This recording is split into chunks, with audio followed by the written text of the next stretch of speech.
16 наурызда осы төтенше жағдай жарияланған кезде біздің шекарамыз Ресеймен уақытша жабылып қалды. Осы себептен кейбір азық-түліктің бағалары едәуір өсіп кетті. Енді бізде тез тарайды ғой ақпарат. Сондықтан жабылғаннан кейін бірден, мысалы үшін қантқа, картопке, күрішке, басқа қарақұмық жармасына едәуір өсіп кетті баға.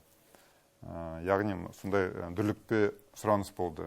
Бір күн ішінде дүкендердің сөрелерінен барлық азық-түліктің босап қалды. Сондықтан осы жерде бағалар өсті бірден. Біздер бірінші біздің міндетіміз болды, ол тауарлардың қорын толтыру.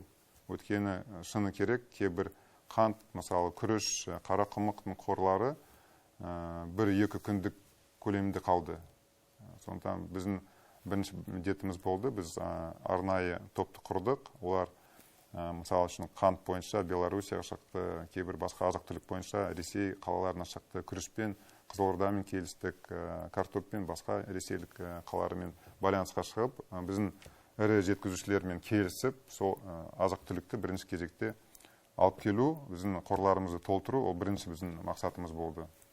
Енді қазіргі уақытта ешқандай тапшылық жоқ.